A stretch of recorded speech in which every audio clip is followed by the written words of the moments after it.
I'm really grateful for the Vital Center of Climate Change in Bangalore to select me as the speaker today of this very prestigious series. I'm going to talk about the linkages between hydrological extremes, that is floods and droughts, and climate change. And from the very beginning, I have to say that this is not going to be a very happy message, as indeed we have some rather serious problems. Let me just start by illustrating what has happened over the past few years. This is a chart I have taken, I borrowed from the French Met Service 4 years back, or 3 years back, in the Haute Department. There was an extremely heavy and fast flood that occurred suddenly, a flash flood indeed, as a result of 7 days precipitation falling down on the catchment area in one single day. 14 people died. And for the French people, this is culturally simply not acceptable. They have one of the best hydrological or hydrometeorological services in the world. And yet, although the forecasts were rather good, yet this disaster happened. Not long ago, only 3 months, mid-July, an incredible catastrophic disaster happened in the central part of Germany, western central part, in Rhineland-Pfalz as a result of a cyclone called Bernd over the catchment of the Aar River, which is a very, very minor water course. But then all of a sudden, it had this huge, devastating flood. Mind you, the hydrometeorological forecasts were very precise. In 2 days in advance with the European flood forecasting system, forecasts were released that a huge flood is expected. However, no proper attention has been given to that, as it seems now, by the local authorities. The chain of command was broken. The message could not be transmitted to the public, who later on were heavily impacted by this disastrous flood. Sirens were not operating for the past 20 years. So one of the lessons which we learned from this flood, which again happened in the most industrialized and perhaps the richest country in Europe, is that the chain of command from forecasting all the way up to preparedness is extremely important and should not be broken. In Japan, there are regular exercises for the public and for the children in order to help them cope with the pending disasters or with the upcoming disasters. And this was, if nothing, a very serious lesson for all of us, because, and this is what I'm going to talk about in the rest of my time, these floods in their frequency will increase. The disasters will be more frequent in the future. Same cyclone, well, 200 kilometers to the west of the place in Belgium caused this. Never experienced flash flood. And 6,000 miles away, Ida hurricane in the US has caused major flooding. Just the day before yesterday in Catania, Sicily, in Italy, a never observed flash flood in October, which is a dry, sunny, warm season normally in Catania, it happened, yielding a major disasters. So the hypothesis we are going to examine and entertain for the time being is that we will have more floods in stock and we will have more negative impacts. Is this true? That is the question we need to examine. This slide, by the way, is not a tsunami, although it's in Japan. It's a flood levee overtopping, courtesy of the International Center for Water Hazard and Risk Management, which is a UNESCO center dealing with water-related disasters located in Tsukuba in Japan. So indeed, the question what we will entertain is that, do these events point to a looming water crisis driven by climate change, or driven by what factors, including climate change? And the ultimate question that we are going to pose is this: is the time of easy water over? Is the time to easily access water is over? Are we over a tipping point from beyond which there is no return to an equilibrium? Let us see a very interesting figure that has been published in the Nature some 12 years back by Jan Rockström and colleagues, where they were examining various elements of the environmental system to identify whether those tipping points beyond which we cannot go without having difficulties, without having the opportunity to return back to the old equilibrium. And they examined the biodiversity loss, and they came to the conclusion that we are beyond the return period. They were examining at the time the carbon dioxide release, and then set at the time it was 360 ppm, and then they came to the conclusion that if we go beyond, then we will be beyond the point of no return. Right now, last year, we were at 413 ppm. So basically, we are beyond the point of no return in that regard. And that is what the Paris Agreement is all about. And that is the issue that will be discussed again in 2 weeks' time at the COP, the Conference of the Parties, or the Climate Change Conference Parties in Glasgow. When it came to water, they were rather, in a comfortable situation, saying that 10 years ago, the then current water withdrawal was about 2,600 cubic kilometer, and the limit is 4,000. But ladies and gentlemen, now we are almost at the 4,000 limit. In 5 years' time, humanity will reach that limit. So the disasters that are pending are not far away. They will happen rather fast. In fact, the time horizon we have is about 10 years. 110 years, no more than that. Let us examine first quickly how much water we have. Well, if you consider all the waters on the Earth, the oceans, marine resources, and freshwater, and then consider them, say, 100%, then 97.5% of that water is salty, so it's not useful for human consumption. What remains is 2.5%, which is freshwater.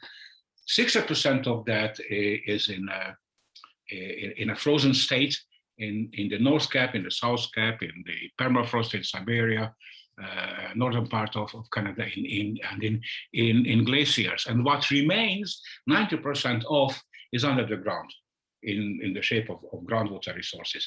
That is a huge amount of water that is an adaptation option, that offers an adaptation option for humanity. Now, that small amount that is readily available in reservoirs, lakes, and rivers is a very tiny fraction, only 0.007% of the total amount. This is what my students call the James Bond phenomenon. And altogether, it's no more than 41 or 42,000 cubic kilometers, 90% of which is in lakes, particularly in Lake Baikal, 40%, and the Great Lakes, and in smaller points. Let us see what are the drivers that drive the change of this resource. Perhaps the most notable and visible driver is how the cities evolved, say, over the past 60 years. While in the 1950s, there were altogether 8 cities with a population beyond 8 million. Today, we are beyond 80. So this must have caused changes that are changing the fluxes what are circulating around and in the Earth. So basically, some argue that we entered a new geological era, the Anthropocene, where the humans have changed almost everything. This is a game changer, but not an old one. Ever since the Industrial Revolution, say, 300 years around, this has changed dramatic changes in all the processes, leading to, inter alia, an increasing number of natural disaster. This is a slide I have borrowed from the Zurich Regions company, which shows the number of disasters, natural disasters per annum. What you see is there's an exponential increase. 70% of them is due to water. So water is a big killer when it comes to natural disasters. Down below, that white line is the earthquakes and the combined effects of tsunamis. But you see that 70% of the disasters are water driven. A large portion of them is floods, but the biggest killer is, in terms of human life and in terms of economic losses, is drought. So superimposed on the growth of the humanity, as at the beginning of the 20th century, there were 2 billion humans around. At the end of the century, there were 6 billion. Today, we are 7.7. In 2050, there will be 9 billion. And in 100 years' time, roughly 2100, we will reach 12 billion human beings, which is about the carrying capacity of the Earth. After that, if we go beyond that, we don't do anything to control that situation, and particularly what that 12 billion people will release in terms of pollution, then we will be in deep trouble. Superimposed on the impacts of climate, of population growth, we have this new phenomenon, relatively new phenomenon, which we will talk about, that the climate is changing. I have to admit right now, however, that this is not a new phenomenon. The climate is changing now for 4 billion years, basically driven by natural climate variability and changes that are due to the workings and dynamics of the planetary system. What is new on this is the human impact ever since the Industrial Revolution, but that has built up slowly up until, say, the 20s and 30s of the last century, when things started to go and behave rather strange in terms of the hydrological cycle. The climate is strongly linked to migration, or rather the other way around. The migration is strongly linked to climate change ever since the humans moved out from Africa some 90,000 years ago. And they started to move because the climate has changed. That migration that is caused by climate change is a natural phenomenon, was rather a natural phenomenon, until we arrived to a relatively stable climate over the past 10,000 years, which is the period which we call Holocene. In the lower figure, nevertheless, you see that there were changes over the past 50,000 years, and the climate stabilized, quote unquote, over the past 10,000 years. And if we magnify the past 10,000 years, what the above figure shows, when we mentioned that the climate was relatively stable, even within that stability, there were changes. There were cold periods and there were warm periods. Warm periods, such as during Julius Caesar, this period when the Romans were able to invade the southern part of England, up until the mini ice age that came in the 16th, 17th century. Those of you who are familiar with Peter Breuer's paintings, which shows that the Dutch were very happily skating on the canals they have every single year. And now they can do that every 12 to 15 years. So there are visible signs that something is changing. It was Pierre Morel, an outstanding climatologist, some 25 years ago, who posed the question to the hydrological community that if you guys cannot prove that the hydrological cycle is accelerating, there is no climate change. However, if the hydrological cycle is accelerating or intensifying, then it is an implicit proof that the climate is changing. This perpetuum mobile, if you wish, the cycle is speeding up. Because this is a very simple model, what I'm going to present now, but by and large, that shows you the physics of the phenomena, that normally the incoming radiation hits the Earth, and 30% of that is bouncing back to the open space. And ever since the Industrial Revolution, we have built up a sort of a boundary layer up 100 kilometers or even higher, that acts as a mirror, because it doesn't let that 30% radiation, back radiation going out to the space, because a certain part of that outgoing radiation is bouncing back to the atmosphere. If it does, then the atmosphere will be warming up. If it warms up, then the evaporation from bare surfaces and transpiration from the plants will increase. If it will increase, then the probability of cloud formation will increase. If there will be more clouds, there will be more precipitation. It will be there more precipitation. There will be more runoff. Therefore, there will be more flow, and therefore more floods in certain places. But at the same time, to keep continuity at work, if the extreme is increasing on one side, more floods, then because of the continuity, we need to have more droughts occurring. So indeed, the extremes will go up while the amount of water is going to be the same. Now, I have to admit that this is a very, very, very simplified model, because the phenomena that are taking place are highly nonlinear. There are many, many feedbacks. There's random behavior of many elements, let alone, say, take the soil matrix, which is random. Although it's not uncorrelated, but it's a random, it's driven by a random process, chaotic behavior, albedo is changing. So there are all sorts of things that need to be taken into account. Nevertheless, this by and large is describing what we have in terms of an accelerated hydrological cycle. So the question here is that indeed, the cycle is changing, and I think we have ample proof, not almost, for every continent. There are plenty of literature already published with case studies that examines the issue and comes to the conclusion that indeed the probability of the extreme is increasing, involving an increased risk, involving a growing vulnerability, and whether we like it or not, there will be more disasters in stock. Will it mean that there will be less water for people? That's not a question, but rather a statement.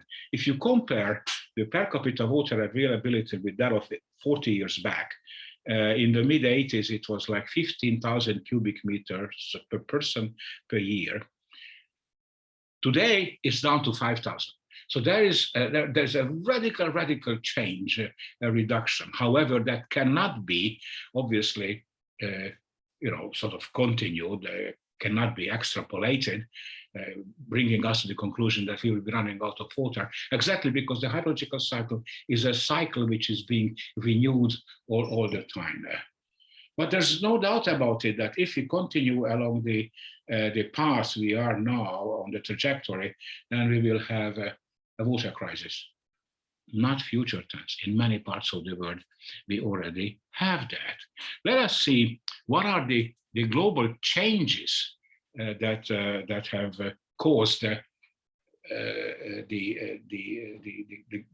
whole global change. What we are seeing. What are the global drivers, rather, that are causing the global change? Is it the population growth? and the movement of the population, all the way down to technological changes. There's no more computational barrier, at least on the scale we are operating on, or climate change. What are the principal drivers? I think it is sufficient at this stage just to look at this figure that shows you how the human population has changed in the Holocene. A triple exponential increase ever since particularly the Industrial Revolution.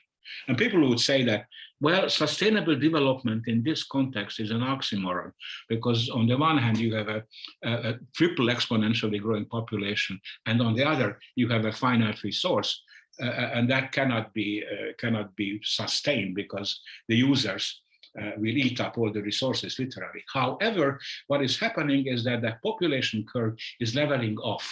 It is approaching a logistical growth basically to the upper limit of 12 billion people within 100 years that the Earth could sustain.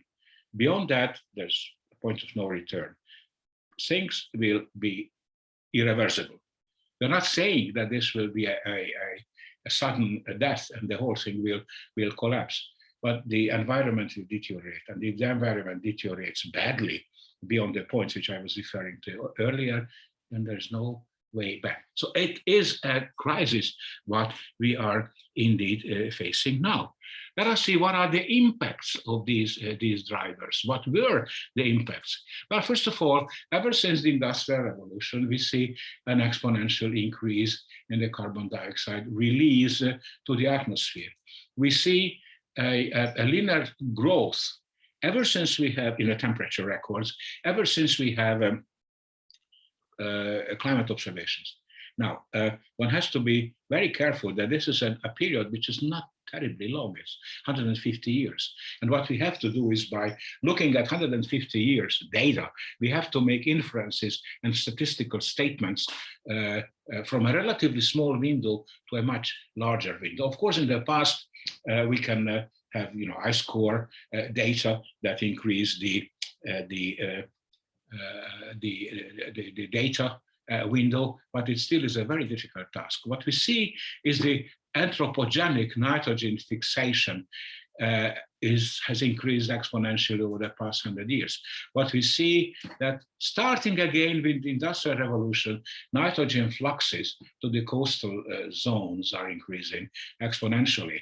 So is the loss of tropical rainforest and woodland, an exponential growth ever since the Industrial Revolution. What we see is an exponential growth in the species extension. What we see even in the number of McDonald's restaurants, an exponential growth. So basically everything seems to be exponential. And if that is the case, then age-old hypothesis of engineering and science is dead. Stationarity as an assumption is not valid anymore.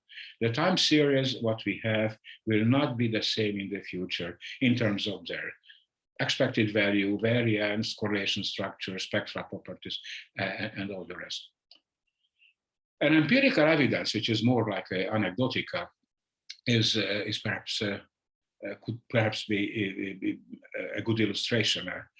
10 years back, there was a huge flood in one of the European cities, capitals, and the metro system was flooded and was out of operation for 6 months. So that was a press conference, and the press people were asking all sorts of questions. And one of them I was asked is that, how often does this happen? Well, I could reply only that what I learned from my local colleagues, hydrologists, is that this was a 200-year flood, which, statistically speaking, occurs once in every 200 years. And the journalist went on and he said, yeah, but last year we also had a 200-year flood, apparently.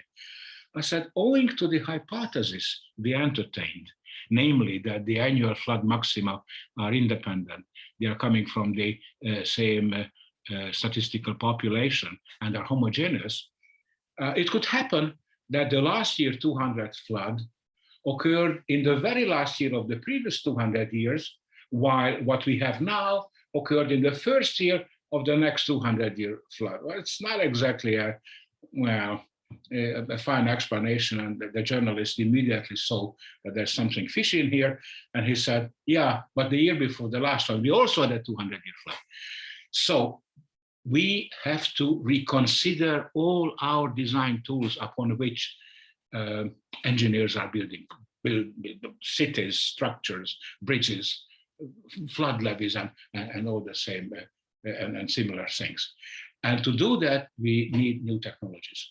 While 30 years back, we were complaining about the lack of data, we have now a great deal of data, in fact, too many. So that the challenge that we have now is how to identify the pattern in that in those zillions of data. So we need new technologies that are essentially based on machine learning, algorithms which are extremely fast in processing zillions of data in order to recognize the pattern which is hidden. So artificial intelligence in that regard will help us a great deal. And again, of course, the ultimate question is, will we have more floods? Yeah, yes. The conclusion of all that what I've said so far points to the point, yes, indeed, and we have to prepare ourselves for that. This is a very famous figure that I have borrowed from the IPCC, an earlier IPCC report that came up with an estimate of what's going to happen by the end of this century in terms of the temperature increase. In fact, and this figure was the basis or that triggered the discussions for those very difficult diplomatic talks in Paris that led to 2015 climate agreement. And this will be re-examined again in 2 weeks' time in Glasgow at the Conference of the Parties. What came out there that if the temperature by the end of this century goes beyond 1.5 degrees centigrade, then the system, our system will become, the climate system will become unstable. And if it goes beyond, there is a region for instabilities that ranges between 1.8 and 6 degrees. That was the uncertainty band that was arrived at from data analysis and modeling. This year, what we had was an increase of 2.7 degrees centigrade. So we are down on that path that is not reversible unless we have a quick action. That's exactly what the Glasgow talks will be all about. So we have to do our utmost to curb and limit that growth and have a maximum 1.8 degrees centigrade increase as compared to the pre-industrial time period. There are some politicians who are arguing that if we introduce those strict measures to curb the carbon dioxide release, that will have an impact on the industrial and agricultural production, then basically we will damage the middle class because there will be no more resources and they will be poor. Well, the question is whether we damage the middle class or there will be no middle class at all. Because if these things continue, then the whole political stability of the planet will come to a very, very difficult position. If the temperature, for instance, is going beyond 2 degrees, then what we will see is that the glaciers will start melting, the sea level will rise, the combined effect of an increased frequency of floods, particularly the coastal zones with sea level rise, will basically carry a huge risk for the coastal zones. Say 60 kilometers in that coastal range lives an overwhelming majority of humanity, while including New York. So there will be serious problems. And these are not just hypotheses, ladies and gentlemen, because there are many, many signs around us. For instance, I talked about the glaciers. The most visible part of the climate variability could be seen on how glaciers are backtracking, how they have backtracked over the past 80 years. And there are many positive feedbacks which are causing that happen. In a relatively large river such as the Danube here in Central Europe, if the Alpine glaciers will be melting, or then the flow at the beginning in the rivers will increase, such as this example, which I have borrowed from the Bavarian Academy of Science, that shows that there was a tremendous increase in the flow coming out from the glaciers.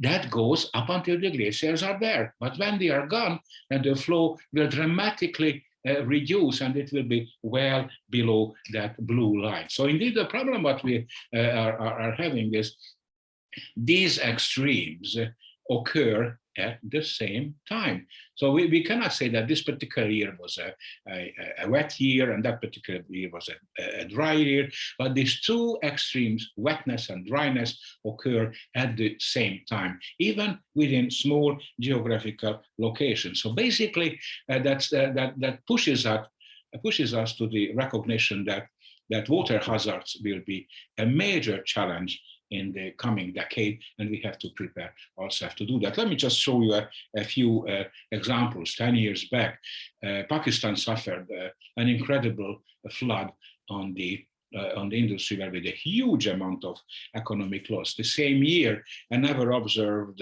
urban flooding occurred in Seoul, in Korea, or the increasing frequency of flash floods in the Uttarakhand in northern India. Extremely damaging, but they are increasing in frequency. Or the torrent rainfall events that washed away a large portion of the favelas in Rio de Janeiro, or the place where I'm working part-time in Brisbane. A flood disaster exactly 10 years ago was observed, which never happened so much that there were new species coming into town. And not only new species, but new phenomena. I've borrowed this slide from the Minister of Land and Infrastructure, Japan, that shows the huge flood that occurred, an urban flood that occurred in Fukuoka, so much that unpleasant surprises occurred. Water came in to the underground spaces, and mind you, in these cities, particularly in the so-called industrialized nations, this is not just the LDCs, the industrialized nations, because the land prices go up very much, business is going down below the ground, shopping malls, tennis courts, and all sorts of things. And they are subject to risks, such as what happened in Fukuoka. Extremely fast, a flood occurred that in 10 minutes, it has flooded the underground place. And owing to the preparedness of the Japanese people, who were prepared to cope with disasters, nobody has died in that event. This is how the Rhine River looks from a souvenir shop, quite unusual sight indeed. And that's in the town where I live, in Budapest. This is the big building in the back, is the Hungarian Parliament. The biggest flood came some 15 years ago, never experienced. So some people were worried that the parliament will be washed away. Well, some others are worried that too bad it didn't happen. But, you know, it has a day-to-day impact, which I think has to be recognized. It looks good that, you know, I don't believe in global warming. Ladies and gentlemen, this is not anymore a matter of religious belief. This is a fact that is causing incredible damages. Oops, I have to check this. Incredible damages, particularly in Southeast Asia and in Southeast Europe. So at the end of the day, indeed, if you are asking the question, what was posed before, does this cycle accelerate? There's no other explanation to the increased frequency of floods so far. Planetary dynamics does not explain those changes which we observed over the past 20 to 30 years. There's a certain part which we can explain by natural changes. There's a certain part that we can explain by the greenhouse gases, methane and carbon dioxide.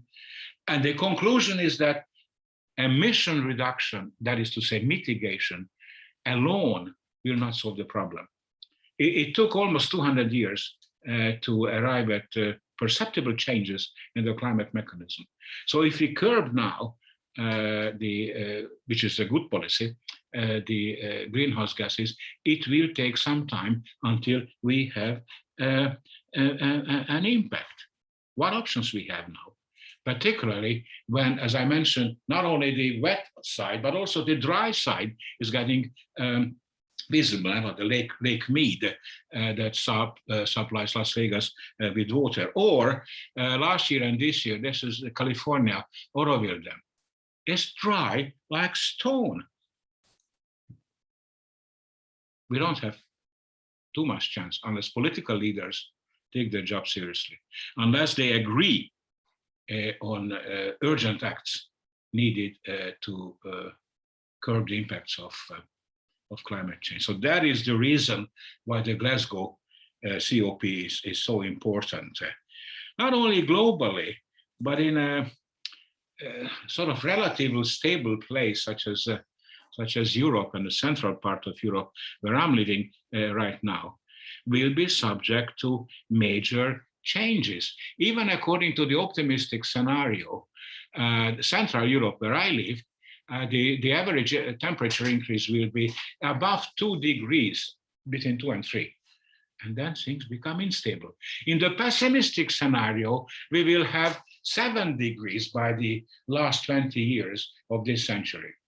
And that is going to be a huge problem, not because the temperature increased, but because of the impacts. 80% of the climate change is manifested through, with, and by water. So water gives humanity, indeed, an option to adapt to climate change, because adaptation is a must here. Even if you look at the past 10 years, which, in historical terms is nothing, the temperature anomalies which are observed over the past 10 years are more than worrying. We achieved, and borrowed that from the US Academy of Sciences, we have achieved a decision point. We have a crisis. Etymologically, crisis means in Greek, a time to decide. Indeed, at present, we are at that particular moment. And the options are either we do nothing and we continue with the emission rates as we had in agriculture, in industry so far, and then we will go to a hot house Earth, if you wish, or we are trying to control those processes in the middle of the Anthropocene and arrive to a stabilized Earth for future generations for the sake of sustainability. And this is an ethical question, because we have no right to leave an Earth to the next generation that is really badly damaged beyond the point of no return. And this is not a science fiction that the Gulf current could be switched off. Alone, if the 3 major rivers in Siberia, the Ob, Irtis, and Yenisei, the average temperature of those rivers goes up by 2 degrees centigrade, then it could switch off the Gulf current. Now, if it does happen, then London is going to be a rather cold place, a very cold place. So this is not just a, is the academic worries a couple of eggheads. This is a very realistic scenario that can happen if you are not doing anything, and if you don't recognize that climate change is all about water. The message I would like to leave you with today is that 80% of the climate change, whether you talk about biodiversity losses or the extreme hydrological events and everything that is connected to it, is carried out or carried through water. And indeed, water is the key to sustainability. If you take the 17 element, the system of sustainability, and take out water, then the SDGs, the Sustainable Development Goals, will collapse. So we need an adaptation mechanism whereby we can increase the resilience of our systems. Either we go where the water is, or we bring water where we are, or the linear combination of the two. And the adaptation options are many. Humanity will need more storage, and here are the options from hydropower all the way up to, which is very important, to better water governance. There is a consensus that we will need more storage. because that is the link between water, food, and energy security. Building up reservoirs changes the hydrological regime. That is absolutely true. But at the same time, without reservoirs, we are absolutely in the hands of forces of nature. This is an example that shows the correlation between the GDP growth and the rainfall variability in case of two countries, Zim and Ethiopia.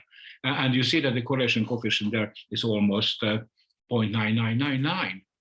If you compare it with the storage availability, that is also strongly linked to the economic development. Ethiopia, with the least water storage per person versus North America, is the two ends of the extremes. Ethiopia, with the building up of the Ethiopian Renaissance Dam, will obviously change that. Let us have a quick look at possible conflicts that people say that, well, as the per capita availability is reducing, the conflict potential is going up. So far, but that could be a different talk, water proved to be more the source of cooperation than of conflict. But that's as I mentioned, is a separate subject. Finally, the data issue. Finally, how much science and technology can help and helped over the past 20 plus years. And I would like to mention the value of operational hydrology and the value of measurements, including, again, referring to water security, data secrecy. Some countries were withholding data and not sharing it with the downstream country, use it for strategical purposes. Now it's gone because of the new opportunities that remote sensing is offering. The 20 plus satellites that are offering every single day 1 billion gigabyte hydrologically relevant data. So here the issue is how can we extract the pattern from those, not only in the surface, but also in the subsurface.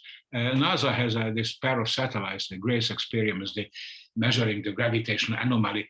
And from that, they can estimate the volume of huge underground reservoirs, such as, for instance, the Nubian sandstone aquifer from the Maghreb all the way to outcrops in Egypt, or precipitation forecast, real-time forecast. They are so precise now that applications available to schedule your tennis match, whether it's going to be raining in an hour or not. This is an incredible science. Amount of science is behind that, and technology. We have integrated systems from measuring all the way up to decision support to help cope with the increasing extremes. So we have the scientific and technological means. As the German example showed, the management and the administrative part is now the weak part of the chain. As as I mentioned, 1 billion gigabytes, a huge amount of data. We have in technology from data simulation to simulation models, huge progress, but not everywhere. We need to transfer this knowledge to the developing countries and particularly to Africa. We have new tools, as I mentioned earlier. Some 40 years back, when I was an undergraduate, they were involved in the early days of modeling. The daily prayer was, oh Lord, make the world linear and Gaussian distributed, and we can do everything. Now the situation has dramatically changed. Those days we had small scale hydraulic models. Later on, we dealt with the gradually varying unsteady flow equations, the San-Ferrand equations. Our students are dealing with the interaction between sediment and water, or three-dimensional modeling. So basically for them, the only problem that remained, I have to apologize for that slide that I borrowed it from my students, is what is the best model? How to choose the best model? We have models which are adaptive in terms of recursive learning. We have scenario models that look at combine the different parts of the human and atmospheric behavior. We need new approaches. People say, and I tend to agree, that when it comes to science and engineering, 80% of the problem is done. When it comes to the social applications and policy, 80% of the job is to be done. Case in point is that administrative systems were not able to deal with the forecast of the disasters, which were rather precise. A new era will probably come on connecting systems, Internet of Things, from sewage treatment plants all the way to atmospheric model and the application of artificial intelligence. And as I mentioned, the centerpiece of this SDGs is water and sanitation, because if we take that out, then the whole thing is collapsing. And indeed, we will have a water crisis coming. Finally, where do we go from here? The question is that will humanity and the environment have enough water for the 21st century in an era of fast climate change? I believe the answer is yes, but we need solutions now. Is more technology the answer? No. It's part of the answer. What we need to generate is the political will to do it. This is the critical part. So our profession and the political community have to communicate. Politicians have no idea about the beauties of stochastic differential equations of three-dimensional flows, but they have the power to decide. So we have to improve the communication with them. And of course, they have to learn a great deal because they are pretty much undereducated in that department. We need to generate the capacity through education programs, particularly in the developing countries, to do it right, and the resources to do it right away. At the end, those who are hit the most and are the most vulnerable are the poorest. And that's where we need to help them. We have a moral obligation through capacity development out now. At the end, let me just repeat that water is not just an engineering or science issue. It is essentially an ethical issue. And the challenge what we have is how to put water in the minds of people is basically the final message I would like to leave with. Thank you so much for your attention.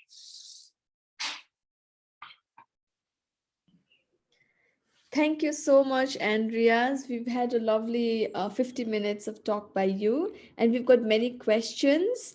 So before that, many have requested for the lectures. I'm just pasting a link of our website. So if you log into the website in an hour's time, the lecture will be uploaded there in a video form. So that's it. So let's skip to the questions now. The first question I would like to put across is for Veronica Major. Andreas, she has a question which goes, are we over the no return point, or do we have any hopes?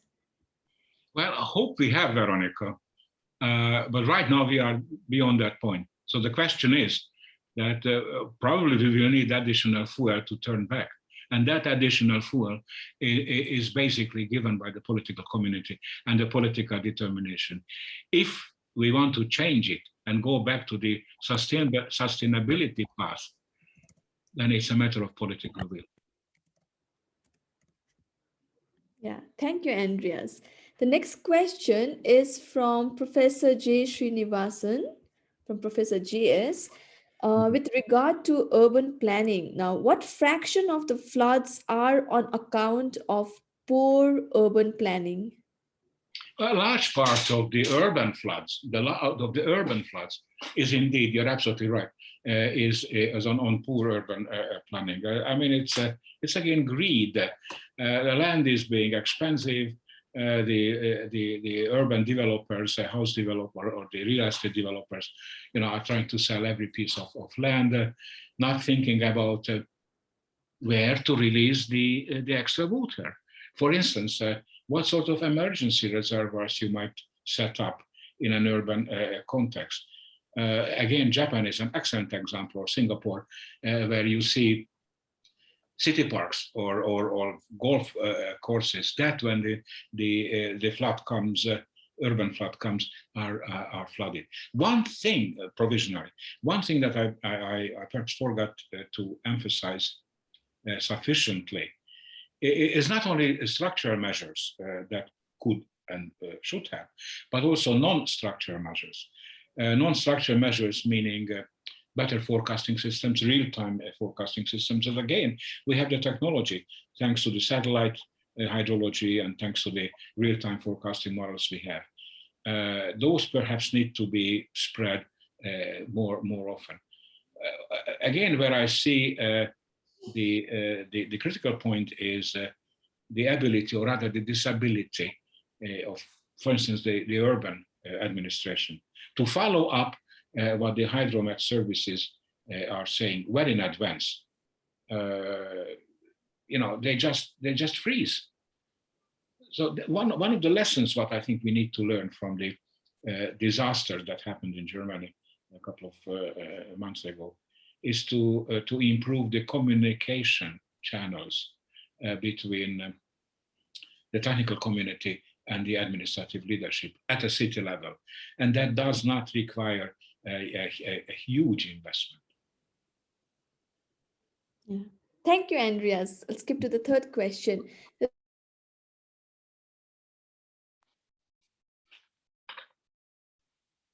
I don't hear you, my dear.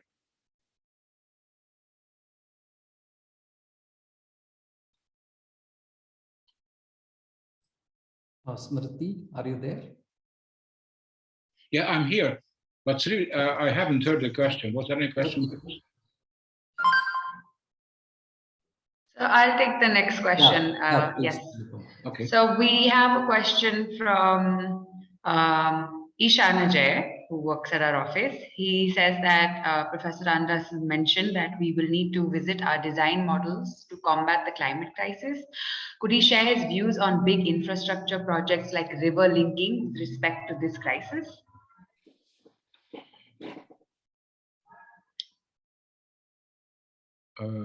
So did you catch that? Partially, if you can repeat the last part of the question. Yes, he's just asking for your views on big infrastructure projects like river linking with respect to the climate crisis. Well, like I mentioned, I'll try to argue that humanity needs more reservoir space in order to chop off extreme floods and store those extreme volumes for drier period. And that certainly needs investment. That's one thing. The other thing is that those large-scale projects are not serving only one purpose. Most of the time, they are multi-objective programs. Case in point, again, which is a large project, is the Ethiopian Renaissance Dam, which serves flood protection on the Blue Nile, energy generation on big time, serving the agriculture by providing irrigation water, improving the water supply for cities and humanities. And of course, these projects might have negative environmental consequences, but we do have the technology to counterbalance the negative environmental impacts. So what I would propose to consider is that these engineering structures are not anymore single-purpose structures. And that's very difficult to see by the politicians, that they serve a number of purposes, and to find the best operation rules, that is a challenge. But again, we have the technology. Yes, so the next question we have from Rene Borges, who's asking, will desalination become a major goal, and how will this affect the hydrological cycles? I'm one of those who thinks that desalination has its own limits, very much so. Although the technology has improved a great deal over the past decades, and now 1 cubic meter is about $1. So it's in spite of the great energy input needs, it's a feasible technology for those countries that have access to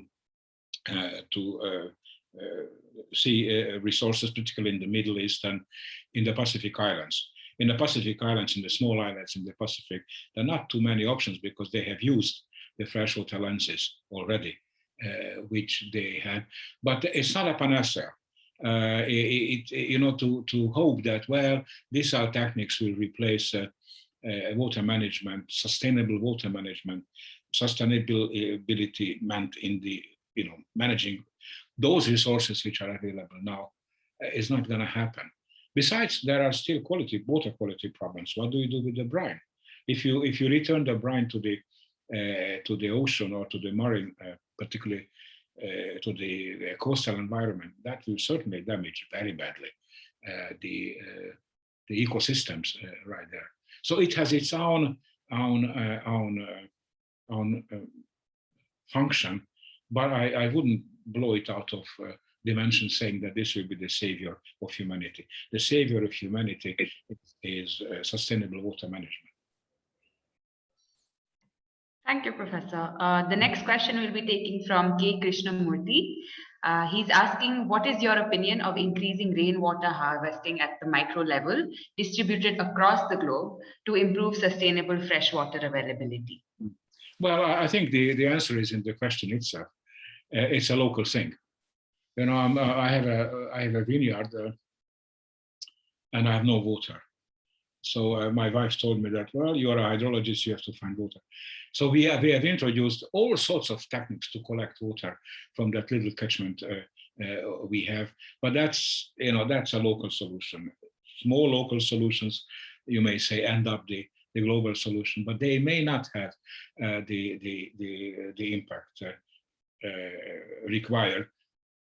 Referring back to a question earlier, is that great structures, unfortunately, are needed. So we need to invest into engineering structures, noting at the same time that particularly at a relatively small settlement or village level, those techniques, water-saving techniques and water reuse are of extreme importance.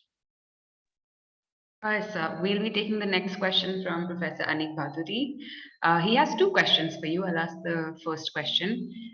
He says that one of the challenges of water-related climate change also deals with deteriorating water quality. Do you think that this is more of a concern today than extreme events and property damages, if you consider growing human health risk and also huge economic risk stemming from the consumption of poor quality water? Well, Anik, I think there is not a direct link, but there's a very strong indirect link. And let me tell you an example in the African context. Take the Sahel region, which is a region that has the highest hydrological variability. For many years, it's stone dry and no rain. Literally, and then a year comes or a period comes when the whole thing is flooded. So there's a huge uncertainty the farmers are facing there. If there is no water, they cannot produce agricultural products. If there are no products, they cannot go to the market. If they can't go to the market, they can't sell anything, and they don't survive. So therefore, they migrate. Case in point is Nairobi, where there is a shanty town, a bidonville, containing 2 million people who are living under appalling conditions, including deteriorated water quality, because there is no sewage treatment plant, and the whole thing is growing in a total and absolutely uncontrolled fashion. So water quality is a huge thing, and basically is I think it's again an ethical problem that we have no moral rights to cause damage for our fellow human beings.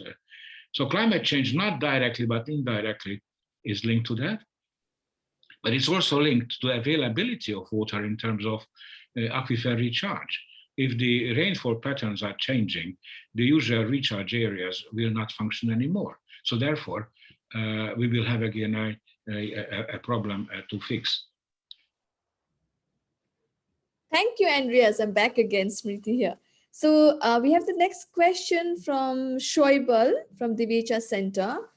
The question goes, a significant source of flooding events happen to poor reservoir and dam management in a river valley or catchment area. So what sort of modeling and water management system do you foresee for such problems, especially in today's world of extreme rainfall events? Smriti, what was the first part of the statement that I didn't get? It's regarding poor management of reservoir and dam management in a river valley or catchment area. Yeah. Sure. So, well, this is the $60,000 question. I think water management basically needs to serve the community and not necessarily a single purpose. Let me just mention, let alone political, issues. Let me just quote an example. 2 years back, or it was 3 years already, there was a major crisis down in Cape Town with respect to water supply. People had to line up, to collect water in jerry cans because they were running out. Why? Because of the bad management of the reservoirs. But one asked the question, why were those reservoirs badly managed? And later it turned out because of the political conflicts between the local politicians and the federal system. So they played, as I was told by a South African friend of mine, they played politics against water supply, which is again total and absolutely unethical. Finally, that helped was the private people, where the wine growers in the Stellenbosch region, who made the reservoirs, which were designed for irrigating the vineyard, they made that reservoir accessible to the public. And that's how, after 3 consecutive years of drought, where the precipitation was reduced by 15% or so, 1.5%, the locals had access to water. The management tools and the models are already available. What is not available is how to generate a political consensus that water is the most important thing regionally, particularly in dry countries. Thanks, Andreas. Another question, we'll take it from the young researchers here. 3 questions and we'll end this webinar. So from Prashant, his question goes, from theoretical point of view, how would you like to engage social sciences to natural sciences? What can young researchers do, or what should they be looking for? Well, this is a very good question. Well, like I mentioned, that in terms of engineering and natural sciences, 80% of the job done. I know some of my fellow scientists call me a traitor, but I don't think that we are in a bad shape. 90% is done, particularly since we had the numerical limits knocked down since the mid-90s, and observation technology. We can almost, at our level, we can almost compute anything. I'm not talking about quantum level, but talking about that kind of level where engineers are operating. So there will be fine-tuning here and there. The technology is available, the science that backs up the technology is available, but that's not the case in social sciences, simply because we were not able to model the behavior of a single human, a group of humans, and a society to changes that are triggered by the availability or non-availability of water. So here I believe that social science modeling offers a research area that is worthwhile to explore. Perhaps agent-based modeling would be one way of moving ahead, how to model the group behavior of different strata of society with respect to water. And then the next step could be how to combine the social science or the social behavior modeling with the modeling of the hydrological processes, and combine the two to come up with integrated water management systems. So with the digital limit knocked down, it is feasible. There's no more computational barrier. And also the observation techniques have improved a lot. That includes also, the movement of elements of society. So basically what we could do is to layer a number of variables, like in a giant GIS, not only the fundamental hydrological parameters, but also the social behavior. That, I believe, responding to your second question, is a wonderful area for research for the use. So integrated modeling, I think, would be a way to follow. Again, the techniques starting from, blockchain technologies to complex nonlinear systems modeling, they are pretty much available. But the integration of the two is still a missing commodity. So that could be perhaps a fascinating research area for young scientists to come. Thank you, Andreas. I'll skip to the question. Second last question of the day. So, Professor Andreas, you referred to the need for technology transfer to the global south. So Ishan has a question here.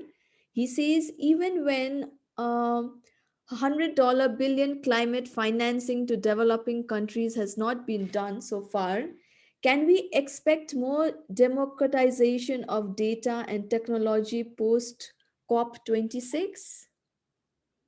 Well, I would hope so. I would hope so, Ishan, because there is no other way. To me, hydrometeorological data that are being collected by using taxpayers' money is public property. Like if you go to the USGS website, US Geological Survey, you can have access to real-time access to discharges of rivers and flow data.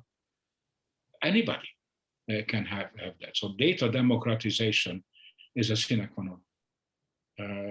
And I think we have to go beyond. It's not only the hydrological data, but the same should be true with the water quality data, very importantly, and with water supply data, very importantly. So the whole hydrological, that, the backbone of human society is water. This is a mantra I'm trying to repeat ad nauseam, and I have to apologize for that. But I'm so much convinced that if there's no proper attention to water management by the political community, then we commit a collective suicide. As strong as it may sound, I believe in that. So data democratization, you're absolutely right, is the sine qua non of moving ahead. So much is the sine qua non of stepping ahead is the democratization of education. Our whole societal system is somehow flawed, that you pay zillions of dollars to get degrees in banking and economy and all the rest of it. But we cannot fix the water problems because we don't have enough engineers, we don't have enough technicians, we don't have enough knowledge. And I'm convinced that the key is in the developing countries, so-called developing countries, which suffered a very difficult colonial past and all the rest of it. Not only is a moral obligation to change that, I believe, but it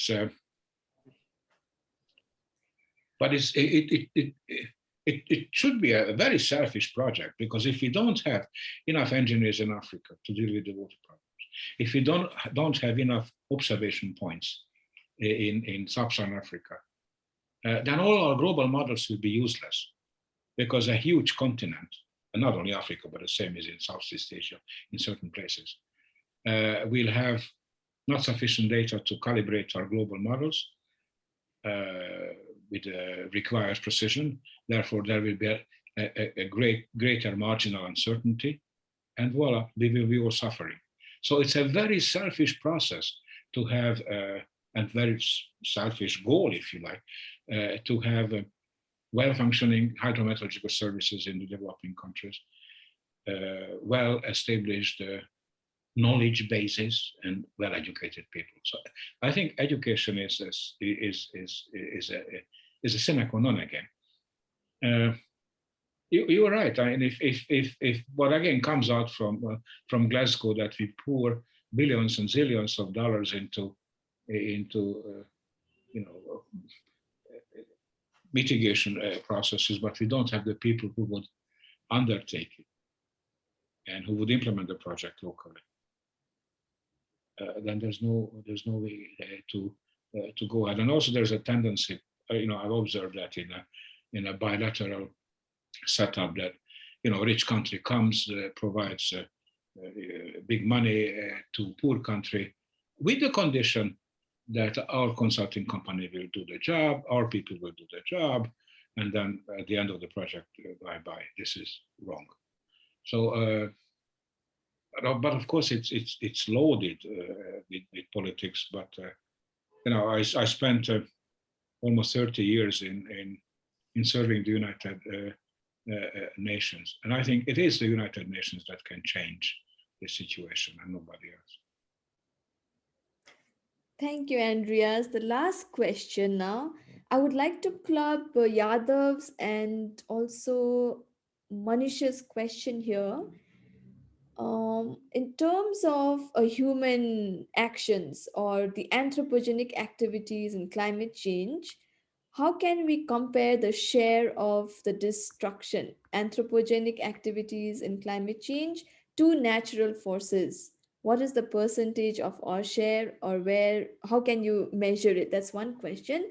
Related to the same, what will be the future scenario of conventional and non-conventional sources of energy, according to you? And how are these related to climate change in long period of time? And how will it be affected? Well, when it comes to energy, I firmly believe that we have to see the use of hydropower in a appropriate context. So somehow hydropower over the past 40 years became a bad guy, which is totally wrong. There were some fundamentalist environmental movements way back in 40 years ago, so that claimed and came up with a statement that hydropower is causing irreversible ecological damages. This is simply not true. And if it does cause environmental change, which is inevitable by any energy source, then that could be mitigated or the plans could be changed accordingly. So hydropower is the cleanest renewable energy, as simple as that, and has still the biggest share in amongst the renewables. I hope that answers the second question. Smriti, what was the first one? What is the share of anthropogenic activities in climate change to that of natural forces? Can we compare, like, over a large time scale? Well, over the large time scale, we don't really have a base, because the anthropogenic impact could be shown, the past 200 years, and that gradually built up. I read somewhere, but I can't tell you the exact reference, that the natural climate variability and the anthropogenic made variability that is superimposed on that is almost 50-50. But again, one has to see that the time span to make such a statement is relatively short. It's only, frankly speaking, no longer than 100 years. So that statement is rather risky. The difference between the two is on the time scale. The natural changes, such as the Milankovitch-cycle, they have a long wavelength from 40,000 years to 100,000 years. So from one glacialization to the other one, it's 100,000 years roughly, and then we are living in an interglacial period. And I remember the first World Climate Conference that was held in 1977 in Villach in Austria. Some climatologists were arguing that we are running towards a global cooling, that this interglacial will be over. Well, yet another 40,000 years. But they said that, it must happen because of the big cycles. And a few years later, when data came out with respect to the temperature readings and an in-depth analysis was made, then slowly but surely, by the time 20 years later, not exactly, 1992 or so, we had the second World Climate Conference in Geneva, organized by the World Meteorological Organization and ICSU. Then the consensus was emerging, the overwhelming consensus and scientific consensus, if you wish, beyond the belief of reasonable doubt that we are living in a climate where the temperatures are getting, the climate is getting warmer. And ever since, that consensus has been not only confirmed, but reaffirmed. So there are still a couple of colleagues who are doubting that, you cannot have a 100% consensus, but if and this is what the IPCC reports are saying as well, if you have a 99% consensus, that should send a warning signal that probably is the nearest thing to the truth. Thank you so much, Andreas. It has been a lovely 1 hour, 15 minutes webinar we've had so far. And also a message to all the attendees here that all your questions will be answered. We still have another 25, 26 questions, and Professor Andreas will be answering all your questions. And I'm just pasting a link of a website here. All the answers will also be pasted here on the website. So with that, I would like to thank Professor Andreas, and I would like to hand over the table to Professor Satish, the host of this meeting. Thank you, Smriti. Thanks, András. So on behalf of the Diveja Center for Climate Change, we would like to thank you for accepting our invitation and delivering this excellent lecture with a lot of additional new information to all, especially our young colleagues. So we had 177 participants attending this meeting, and there were several more online YouTube streaming. So thank you very much, András. We look forward welcoming you in person very soon. I hope the situation will improve. Thank you all attendees, and thank you, András. Thank you. I should thank you. It was wonderful to be with you. Thank you very much. Thank you. Thank you. Bye.